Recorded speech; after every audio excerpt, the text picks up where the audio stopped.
What is going on, Headliner Nation? Jake and Kyle back today. For Kyle, it is mock draft season, and we do this every single year, and I can't believe it's already March, but here we go. We're going to do our mock draft 1.0. Now, real quick, I'm just going to preface something really quick. Two things. One, I may mispronounce a name or two.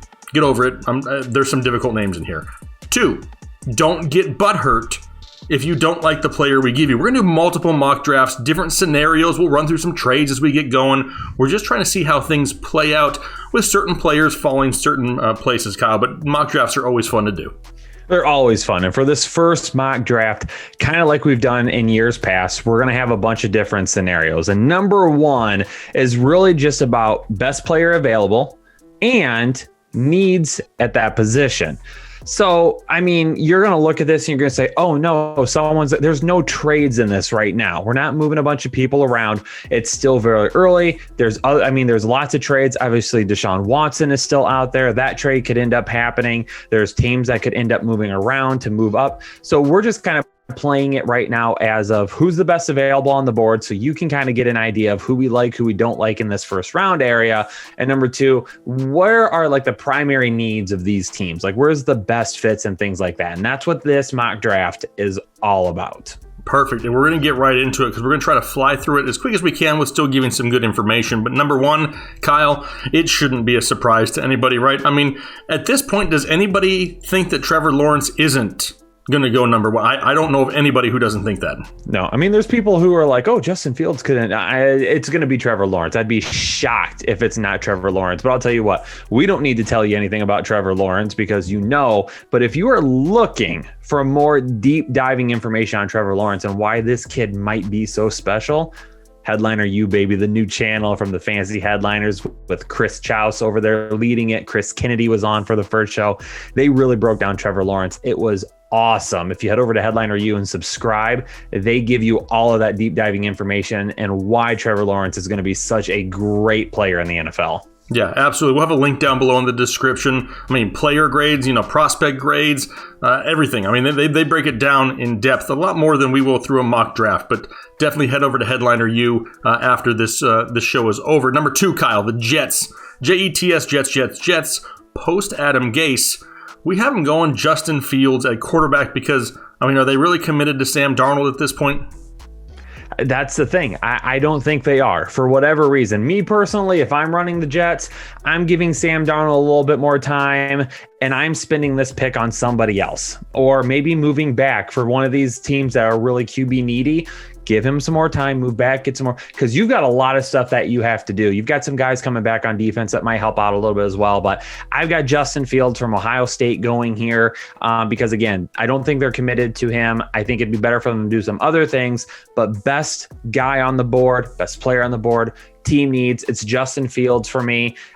And for me, there's a lot of talk right now between Justin Fields, Zach Wilson, who's going to be that QB2. Fields is much safer than Wilson. Wilson might have a little bit of a higher ceiling, but Fields does so many things well that I think that, I mean, at worst, he's going to be a safe NFL quarterback that will get the job done.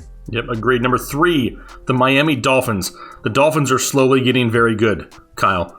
Slowly but surely, the Dolphins aren't the laughingstock of the NFL anymore. They need some more playmakers, right? Let's get Tua, maybe Tua. I mean, who knows? At this point, it could be Deshaun Watson for all we know in Miami. But Devonta Smith, wide receiver, is definitely is it an absolute, like a major need?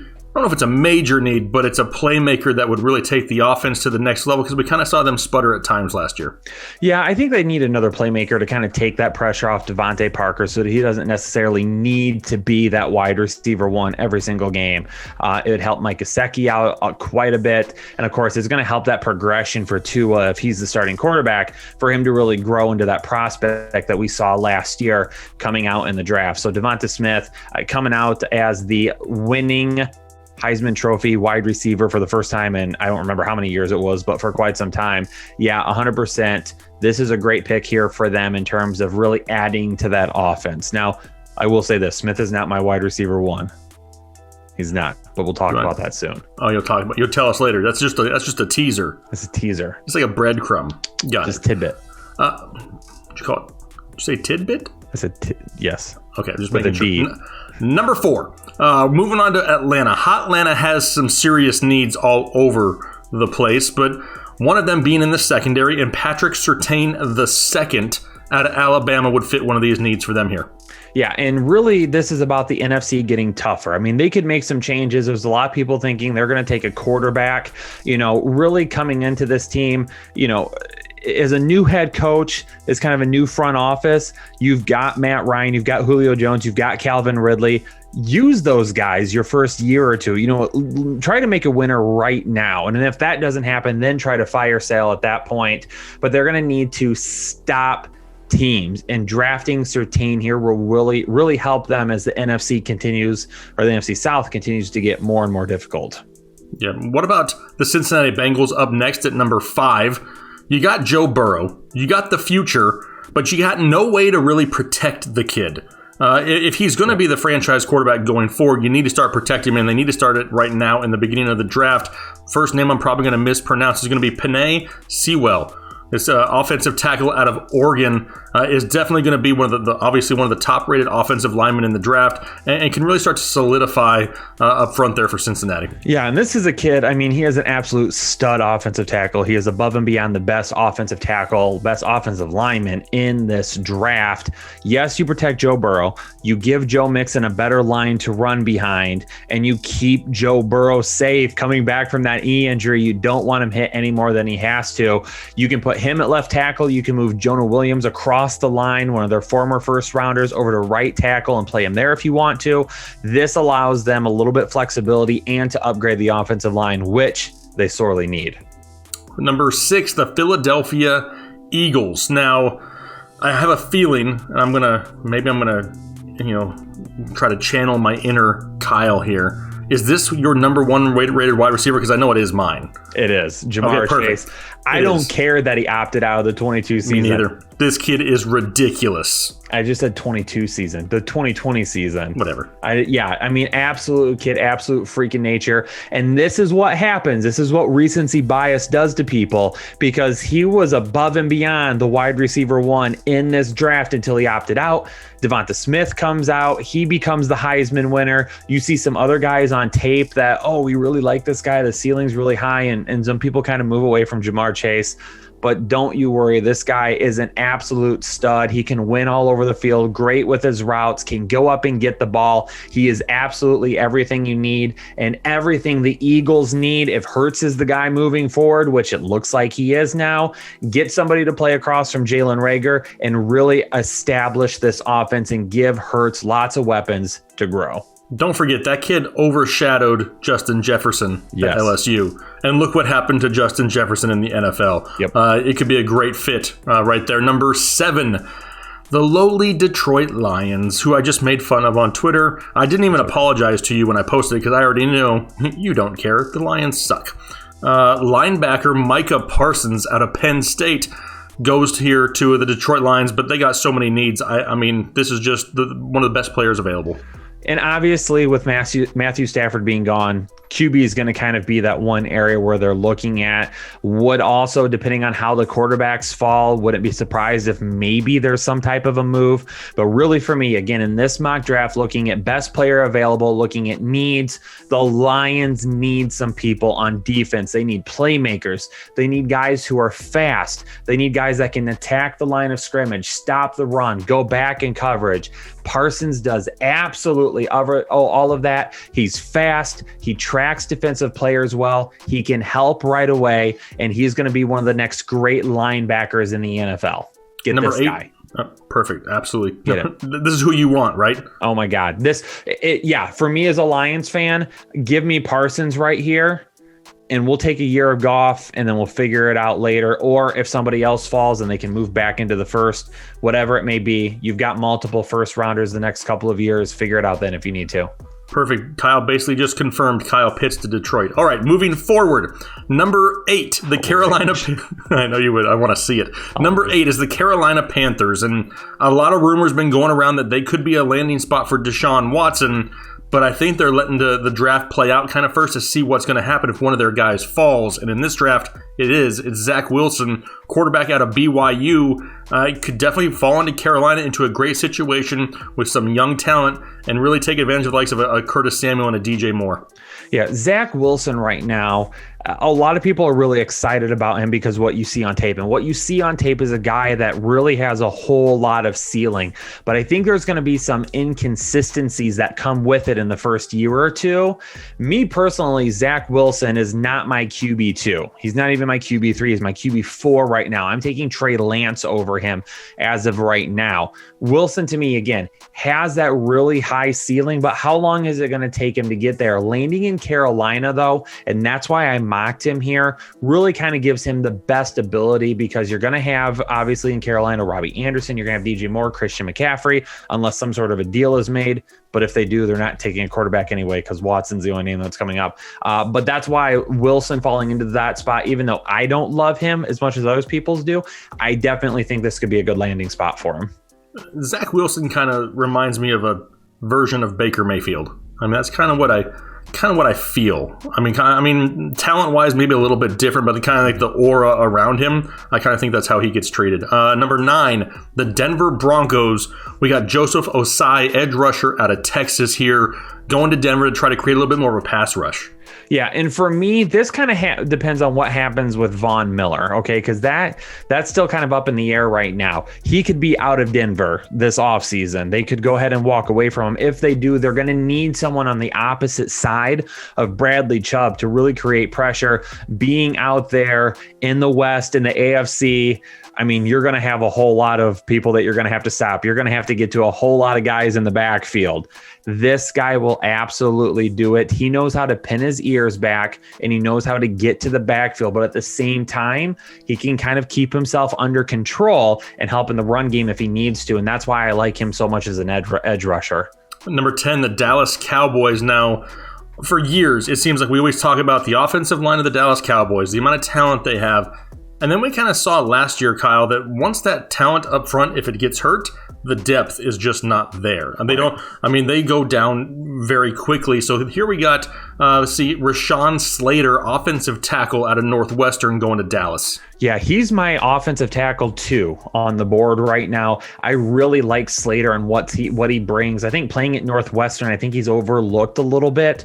And if we had the combine this week, I think some people would actually have seen this guy and what he could do. But really, to me, he's a mauler. He's a guy that can help in a lot of different ways. Last year, they kind of made that sexy pick in the first round by taking CeeDee Lamb. He wasn't really needed, but he was there, so they went with it. This year, Jerry, you got to be safe with it and going offensive tackle to protect, hopefully, Dak Prescott, to get Zeke back to where he needs to be, or whatever quarterback it is, other than Dak. Give them time in the pocket. This is a guy that absolutely you come in, not a sexy pick, but a guy that can help right away. Yep, number 11, the New York Football Giants. They got a lot of needs as well, and what some of their needs are maybe not be available right now, but we got edge rusher Jalen Phillips out of Miami going to New York to try to create some pressure there up front as well. Yeah, and last year with the Giants, I think we were a little bit surprised. The defense was up and down. At times it looked really good, and other times not so much. But having an edge rusher, adding a guy like Jalen Phillips here is really going to help with that consistency a little bit more because they're going to get more pressure. And the more pressure that you have, the easier it is on your defensive backs, on your safeties, on your linebackers. If you're making quarterbacks move and you're creating disturbances, it helps everybody on the back. And Jalen Phillips absolutely can do that right away. Number 12, San Francisco 49ers.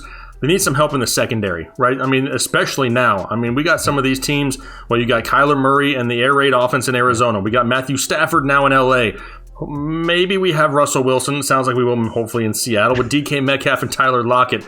They need some help in the secondary. So here we have Caleb Farley, cornerback out of Virginia Tech. Yeah, and I'm going cornerback here. I'm not going to go with the quarterback. I know there's going to be some 49ers fans that watch this and say, man, I'd really love to have a quarterback here. If they get one, I believe they get one in a trade, because if they don't, you're going to get Jimmy G back. And here's the thing. You already know you can make the Super Bowl with Jimmy G. It's already happened before. So there wouldn't be any reason that you would necessarily need to move here too quickly. Kyle Shanahan knows what he's doing on offense. Let's help out over on defense a little bit and get another shutdown corner out there. Moving on to the Los Angeles Chargers here at number 13. We're going back-to-back Hokies. Back-to-back Virginia Tech picks here. Going with Christian Darrisaw, offensive tackle, going to the Chargers to try to help protect their future quarterback as well, Justin Herbert. Yeah, and I went back-to-back with teams for some reason. It's not anything that I planned out, but I think I did it like 3 times here in the first round where I had 2 players from the same team back-to-back. I don't know. Probably if that ends up hitting, I probably need to be playing the lottery a little bit more. But anyway, Kristen Darrisaw, I think he has a great balance between being a really good run blocker and being a really good pass blocker. And look at Justin Herbert, looked absolutely great last year. So let's protect them. That's the one thing you're going to see with me with a lot of these younger quarterbacks. Protect them. Protect the quarterbacks. Allow them to continue to grow. And with the Chargers, let's get the Chargers back to being that highly efficient run team that we've seen with Austin Eckler and other guys in the backfield. Let's get back to that. Darrisaw is a great, really balanced offensive tackle that allows that to happen. Number 14, the Minnesota Vikings. They need help on both the offensive and defensive side of the line. Really on the interior is where they need some help. So right here, best player available, Christian Barmore out of Alabama. Yeah, and the reason I'm going with Barmore here is because, yes, the offensive line might be a little bit more important. And actually, let me rephrase that. It's a lot more important right here, okay? You want Dalvin Cook to continue the running the way he has. You got to have really good offensive linemen. But me personally, Barmore has a lot higher upside in terms of what's available right away and kind of long-term than the other offensive linemen right here. That's why I'm going to go with him a little bit earlier than what some of these other offensive linemen are. If there's trades and players fall and this ends up being completely blown up, which it will, we know trades are going to happen. If one of these offensive tackles that I mentioned before drop here, then I go that route. Number 15, the New England Patriots. And we have Kyle Pitts, tight end out of Florida, going here, and everybody is loving. He's not going to, but everybody loves Kyle Pitts. He may be like the off-season, favorite of almost everybody everywhere. Yeah, I think it's the kid's a great talent. Don't get me wrong. Yep. I think he's maybe a little overhyped. If he falls to New England, though, I'm going to be absolutely pissed that they land him because the kid's an absolute playmaker. He can line up in the slot and he can play tight end. You can't say a whole lot negative about him. I just kind of hope he goes somewhere else. Yeah, I mean, there's people out there that saying Kyle Pitts should be the first non-quarterback off the board, which means he's going to be a top 5 pick. Me personally, that's a little bit too early for me because I'm not nearly on the let's move Kyle Pitts outside and be a wide receiver train as a lot of other people are. Can he do it? Yes, but I think he would do it much better in an offense like this where you could do, hey, move him out into the slot a little bit, have him line up on the line, things like that. He does need to become a little bit more polished as a blocker, and we know that tight ends, when you make that jump to the NFL, there's really only been one tight end in the last 10 years or something that has put up great production right away, and that was Evan Ingram because there was nobody else healthy at the time. So I like him. He is going to go higher than this. I am definitely not hyping him up as a 2021 huge contributor as a lot of other people, though. But down the road, yeah, the kid will be great. Yep, absolutely. Yeah, that Evan Ingram year, that's when Sterling Shepard and Odell Beckham both went out. They had no other options in that offense. Yep. Number 16, the Arizona Cardinals just landed J.J. Watt, but who do they go forward with in the backfield? I mean, Kenyon Drake, does he come back? We don't really know yet. He'll test free agency also. So Najee Harris, running back out of Alabama, would really help solidify the offense in Arizona. Yeah, me personally, if Farley or Surtain were to get this far, I'm going to go with a cornerback instead. Let's keep working on that defense. I think that defense is going to be good. Yep. If you saw me on Twitter today, you know that I told everyone how good I think this defense is. I'm pretty sure at some point you told somebody to go suck their blue check mark. Yeah, something basically. Like that. Basically, something along those lines. Anyway, I keep working on that defense. But when you look at what this team needs, how can that offense take another step forward? The offensive line grew a little bit. Kyler Murray grew a little bit. Obviously, the addition of DeAndre Hopkins was huge for them. Let's add potentially the best running back in this class with Harris, and let's really take that offense to another level. Having a guy like this who can probably be a little bit more consistent than what Drake was, kind of paired with Edmonds, having him here really helps elevate that offense to a more consistent balance. And Kyler Murray, maybe you don't got to run so much, and then maybe you save your arm a little bit better this year. Yeah, absolutely. Absolutely. And, starting up front with the run game there with Najee Harris would be a solid addition. But I'm with you. If there's a cornerback available, more than likely Patrick Peterson's gone. So they're going to need some help back there. Number 17, the Las Vegas Raiders. Now, we may have them taking the dude with the funnest name to say in the entire draft. It's Kwity Paye, which just sounds awesome. Kwity Paye, edge rusher out of Michigan. Kwity Paye. That's how I want to say it from now on. Anyway, being a U of M fan, I'm not trying to be biased here. There's a lot of people that have Kwity Paye as like their first or second edge rusher off the board. They really like this guy. I'm a little bit lower on him. I like him, His pure athleticism and his burst absolutely show up on tape every single play, and those things can't be taught. It's some of the other things that need to be taught that I think he needs to be a little bit better at. When to break down a little bit more, when to watch for the run, when to not pin your ears back and go 100%. Those are the kind of things that I think he needs to learn a little bit more. But hey, at this spot here, because of that pure athleticism, Las Vegas needs some of that on their on their defense. I think he'd be a great addition there, and he can grow within that defense. Number 18, the second pick here for the Miami Dolphins. Now, they got Tua, who sounds like he could be the future, or Deshaun Watson. We still don't know that. We got them a huge playmaker early on. Now, we need to protect what we got, no matter who it is back there playing quarterback. We got offensive tackle Jalen Mayfield out of Michigan here also. Yeah, now Jalen Mayfield, the name might surprise a little bit. And again, I'm trying not to be too biased. That's why I've got Jalen Mayfield just a little bit lower than maybe some other people do, because his sample size is so small. But this is a guy that's very versatile. He could start at either tackle or either guard position right away, And that helps Miami because let's say, hey, let's put you out at tackle. Maybe he just doesn't translate as quickly. You can still move him into guard and you're going to get a good performance out of him. He has a small sample size, but in the time that he's been in college, he has gone up against some fierce pass rushers. I mean, Chase Young, one of Chase Young's worst games on tape was actually going up against Jalen Mayfield while those two were playing against each other in Michigan, Ohio State a couple of years ago. So Jalen Mayfield has some excellent tape against very good pass rushers. That's what makes him a first rounder for me. Let's see here. Now we will move on to number 19, the Washington football team.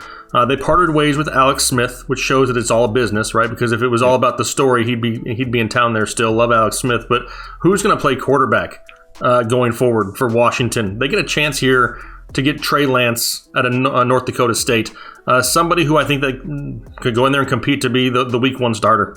Yeah, I like Trey Lance, and again, this is another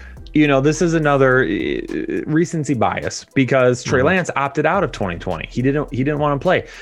Particularly probably a pretty good move because he was coming off such a terrific 2019 that you didn't really need 2020 to elevate you anymore. So there's no sense in it going out there and getting hurt. So for me, I still really like him. He's got a strong arm. He's got mobility. He can move around in the pocket. He can do a lot of different things. Does some of that accuracy translate? People are going to be worried, oh, you're coming out of North Dakota State. So some of those maybe smaller windows that you would have that are a lot bigger at that level because defenders aren't closing as quickly, can that translate? I think going to Washington and being there and being able to work with Antonio Gibson in the backfield, having Terry McLaurin outside is going to be a whole lot of help.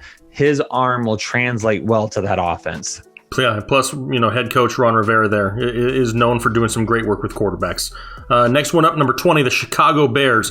They've been in rumors for Deshaun Watson and Russell Wilson and everybody else as well. Mm-hmm. But here, during the draft, why not just draft Mac Jones, quarterback out of Alabama here in the first round, not have to worry about it? Yeah, in Chicago, if they don't end up getting Deshaun Watson, which I don't think they do, this is going to be a team that moves up. This is going to be one of those teams that we're taking a look at because Trubisky is a free agent, and I don't think you're running Nick Foles out there again, to be honest. So they're going to do something at quarterback. Now, because of the way I'm doing this draft and with it being like best available needs, there's no other quarterbacks available here, but that's why I'm still going with Mac Jones because they need a quarterback. So at this point, take Mac Jones. He has that winning pedigree. He's going to be a safe pick. I mean, yeah, he might be a little bit behind the other guys in terms of upside, but you went with that back when you went for Mitchell Trubisky. A few years back, you passed on other guys who had a lot higher upside. you passed on other guys who had some upside and some safety that you'd seen for a guy in Mitchell Trubisky who had only been on the field really for an entire year because you wanted that upside. Play a little bit more safe with this pick and take a guy that you really like. Mac Jones here with that winning pedigree, bringing that into that Bears offense, I think that helps a lot. Number 21, Indianapolis Colts. They're really building an offense. And now with Carson Wentz, they got the offensive line. You got the backfield taken care of. You got Jack McDoyle at tight end. What else do you need? So let's give even more weapons on the outside because Paris Campbell can't seem to be healthy. T.Y. Hilton, is he on the way out? We know about Michael Pittman. Let's go Jalen Waddle, wide receiver out of Alabama. Yeah, and that's why I'm going with a wide receiver here. First off, Jalen Waddle, he's a guy that can come in and he can win routes right away. He's going to be a crisp route runner, a guy that's going to be able to take on some of those upper tier cornerbacks in the NFL and be able to make them look a little bit silly. Okay, again, he was hurt a lot last year. It kind of, brought that stock down a little bit. Jalen Waddle being overshadowed by Smith. I don't have any issues with him being overshadowed anymore. You bring him in, a guy that can win right away. You don't really have to worry about bringing Hilton back if you don't want to. You're giving new quarterback Carson Wentz some weapons to win there. You already have a great offensive line. This is what they need right now. Number 22, Tennessee Titans. They need some help on the interior defensive line here, and this is another one of those names. I wrote it down beforehand. Tommy Togiai, interior defensive lineman out of Ohio State. I technically messed up on that last shot, and this is us redoing it. I just did that so you'd have a little extra practice. Take two. With the last name. Perfect. Thank you. All right. So let's go back to what I was saying before I messed up the first Great one. idea. Okay. Interior defensive line. Why? Because we want to stop the run. Why do we want to stop the run in Tennessee? Well, because with the Titans, they like to run the football. Okay. But teams want to do that to them. They want to run the football against Tennessee because they want to keep it away from Derrick Henry. They want to keep the big plays out of A.J. Brown and things of that nature. So they're going to run the ball more. Tennessee needs to be able to stop it better. He does that right away. Didn't mess it up that time. Way to go, Kyle. Take two is way better than take one. 23, New York Jets here coming from Seattle. Now, a team with a lot of needs, right? Still the Jets. Still the Jets. It's the Jets. But there's a playmaker on the board, and they need something in the backfield, right? They need something electric. They need somebody who can play all three downs. And why not Travis Etienne, running back out of Clemson? Yeah, 100%. If you do end up going with Justin Fields up earlier in the draft, like I said, now you pair a dynamic running back with him. And, this is a guy that, he runs the ball well. He can go in between the tackles. I've tried to see some people question his vision, and I don't see it as much. I don't know why people are hating on him now. This is a guy that if he comes out last year, a lot of people thought he was like a locked in stone first round pick, may have been the first running back off the board at times. Mm-hmm. He stays another year, and now people are like, eh. It's because I think they're so good, they kind of just lost interest. Yeah, exactly. So, there's been other guys like that too. They go ahead and they stay another year, and they're like, man, why'd they do that? And then they end up being just fine because you just have a chance to, this is the time of the year where we get into the tape and we just exaggerate and yeah. So with him, I think if you pair him in there, gives this offense really good balance, and again, kind of keeps that pressure off new quarterback Justin Fields. Number 24, the Pittsburgh Steelers. A lot of people thought J.J. Watt was going to go there to play with his brother. That didn't happen, but now they also need some help on the offensive line. Big Ben needs to be protected. Why? He doesn't want to retire, even though he probably should. There's no backup plan at quarterback in Pittsburgh, obviously, so we need to do whatever we possibly can to protect our quarterback. And here we have interior offensive lineman Elijah Vera Tucker out of USC. Yeah, and with Vera Tucker, he's played offensive tackle. He's played left tackle at USC. More than likely, he projects more as a starting guard in the NFL. He's just going to be a little bit, short in some of those areas where we really need to have, a little bit more length or a little bit more stockiness to kind of be on the outside. The foot girth. Technique, maybe you're not going to win as much against those really good pass rushers. So with him, moving him into guard, again, we got to protect Big Ben. We've lost that offensive line. That needs to get retooled a little bit, and he can do that here because, again, if you move him inside, maybe you move him over to right tackle. You can do some different things with him. Number 25, Jacksonville Jaguars. Again, you got Trevor Lawrence early. we got to protect him as well. I mean, plus the Jaguars have needs everywhere, right? I mean, they got a few playmakers at the wide receiver position. We love James Robinson. And outside of that, they need help everywhere else on both sides of the football. But let's start with the offensive line. And we're going to go Dylan Radune's offensive tackle out of North Dakota State. The best thing about this guy is he is an absolute mauler. It's his mindset and it's his motor. He gives 0 Fs. Yeah, this guy will absolutely beat you up on the offensive line. And that is the type of mentality the Jaguars need now. Okay. They've got a new head coach. They've got some new players coming in. They're trying to get away from really what was a toxic locker room for the longest time. I mean, after they had that AFC championship run, this team just went absolutely downhill. Now, maybe Urban Meyer isn't the best person in the world to not have a toxic locker room. But anyway, let's bring a guy with this type of mindset, the guy that wants to go out there, get dirty, absolutely push your face into the ground and knock you around to protect our number 1 overall pick. I like it. Number 26, the Cleveland Browns. Nobody really wants to admit it other than maybe us and a few sprinkles of people. The Browns are a very well-rounded team right now. There are not a lot of holes in Cleveland. I mean, they are top to bottom pretty solid, but heck, why not kind of boost up the pass rush here a little bit? Go Gregory Rousseau, edge rusher out of Miami. Yeah, and remember how much I loved Brian Burns? Yes. And people thought I was just an absolute idiot. Nobody even knew who he was for the most part. Yep. This is a first-round pick, physical specimen. I absolutely love Brian Burns. Total man crush you had. Do what? You had a total man crush. Oh my God, I still do. I love Brian Burns. Rousseau reminds me of him. He is a physical specimen. I mean, the guy he is a dominant force on the edge. And that's what I love about him. He's going to need some work. He's going to have to work on that technique just a little bit. He's got good bend. He's just got to do some different things, add a little bit more to the repertoire in terms of winning on those pass rushes. But when you've got Myles Garrett on the other side, who is going to command a lot of double teams and a lot of extra, this side of the defensive line is going to be completely open for him to just boom. Something like that. Smack him down. Well, as long as he's not running around like this, never mind. Number 27. Let's ruin somebody's career here, Kyle. Now, the Baltimore Ravens. Solid on defense-ish. Offense, who knows what you're going to get on a weekly basis. Can Lamar benefit from more playmakers? He needs more, but I don't know if he can utilize more. But a lot of people love some Rashad Bateman, wide receiver out of Minnesota. I just hope Lamar can help. Because Lamar can't get the ball down the field, and that's my biggest issue. Is how's he gonna go from not utilizing Hollywood Brown, and how can he utilize another weapon? Just keep throwing weapons out there until he starts to use them. As long as he can, hold it in a little bit better this season, I think he'll do better. Can't poop during the game. Yeah, no dukes during the game. But anyway, Rashad Bateman, he's getting overlooked a little bit by the flashy Jamar Chases, Jalen Waddles, Devonta Smiths, those guys.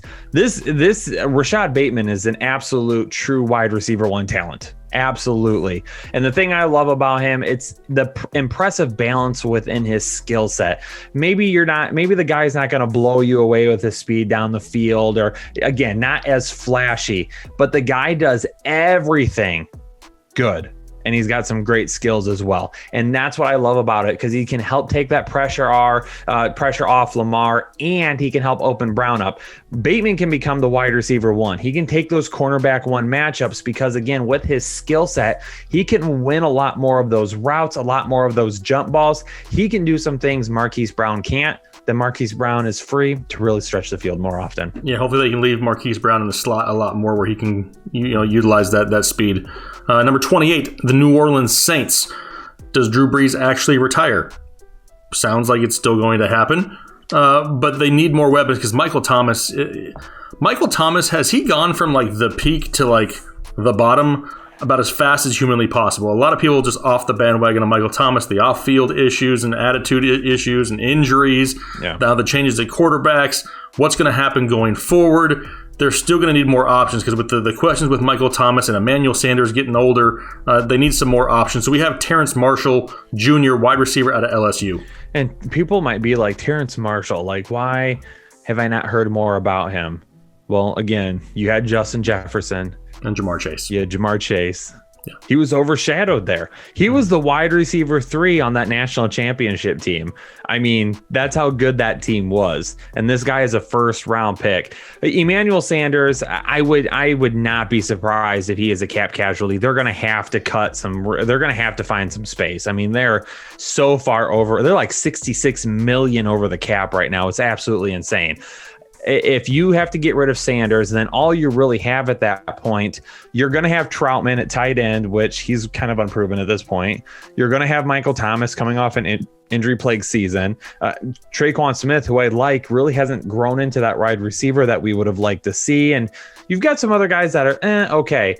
But whether it's Taysom Hill, whether it's Drew Brees, whether it's Jameis Winston, whether it's me or Jake, whoever it is playing quarterback, they're going to have some offensive weapons. They need another guy on the outside that can win. He could also go into the slot and make a whole lot of mismatch there.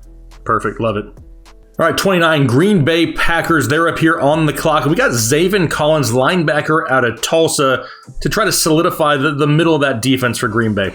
Yeah, and the thing I like most about Zaven Collins is he's such a balanced player between being a rusher and stopping the run. I mean, he is a guy that knows when to get in, go after his assignment, and he's also a guy that can drop back into coverage. He's a guy that can verify the run and recognize it early on. He's an athletic freak. I really love this guy. Me personally, I think I have him a little bit higher than what the consensus do. I think a lot of people look at him as being kind of a late first round pick. I think his ceiling is the limit. And the best thing that I love about him is this is a guy who, coming out of school or coming out of high school, Tulsa was the only big school to offer him a scholarship. I mean, and this is a guy that is kind of driven by that I was overlooked, it's not going to happen again type mentality, and I absolutely love that. The Green Bay Packers still need to replace kind of that fire that Blake Martinez had from a couple of years ago. He left in free agency. Zadarius Smith on the outside does a great job of rushing the passer, but this is a guy that comes in and brings a lot of balance to the middle of the field and can get after everybody. Perfect. Number 30, the upstart Buffalo Bills, the exciting Buffalo Bills. And I mean, the offense, it's smooth sailing, right? I mean, they got that figured out this year. Let's stay on the defensive side of the football. Let's look at linebacker Jeremiah Owusu-Koramoah out of Notre Dame. Yeah, and really what they need, this is another guy that is just super athletic, can really win on the field based on just that talent alone at times. Needs to grow, but I really like these top 3 linebackers in this draft class. The Buffalo Bills need athleticism in the middle of the field. That's what they need right now. They need to be able to stop the run a lot better than what they did this past year, and this is a guy that's really a perfect fit to help them with that. Number 31, the Kansas City Chiefs. Now, if you watched the Super Bowl, which I'm sure you probably did, one of the major contributors to the Chiefs struggling against Tampa Bay was they could not stop the pass rush for anything. A lot of credit to Tampa Bay, but they need more help. They need to give Patrick Mahomes a little bit more time at times. And we're going to go offensive lineman here, Wyatt Davis out of Ohio State. Yeah, not only that, not only were they bad at stopping the pass rush, but they were not great at run blocking at times last year. I mean, that was widely seen. Again, CEH, okay, he's not a goal line back, but you saw it quite a bit. I mean, he would get stuffed right up the middle. Need to kind of upgrade the interior of this offensive line a little bit. Wyatt Davis does that, and Wyatt Davis is known for his run blocking. That's what he did so good at Ohio State. That will translate well into this offensive line, and hopefully it helps these running backs moving forward. That means the last pick of the first round, 32nd overall to the Tampa Bay Buccaneers. It's a backfield that's kind of got some question marks, right? Ronald Jones looks like an all-pro 1 week. Next week looks like he's never played football in his life. Uncle Lenny, playoff Lenny, Super Bowl Lenny, whatever you want to call him. He looked good at times when given the opportunity, but they couldn't commit to anybody. Keyshawn Vaughn never really saw the field last year, and there's a playmaker that's on the board that could really make this offense super exciting. It's Javonte Williams, running back out of North Carolina. I think a lot of Tampa Bay people are either going to say, oh, I absolutely love this pick, or they're going to say, what are you smoking over there, my man? Here's my thing with Tampa Bay. They have a lot going on right now that we have to see play out. I mean, they've got guys. Is Chris Godwin going to come back? Is Levante David going to end up being back? There's talks of him ending up in Cleveland. There's a lot of guys that are going to be free agents, going to need to possibly restructure. There could be some moving pieces.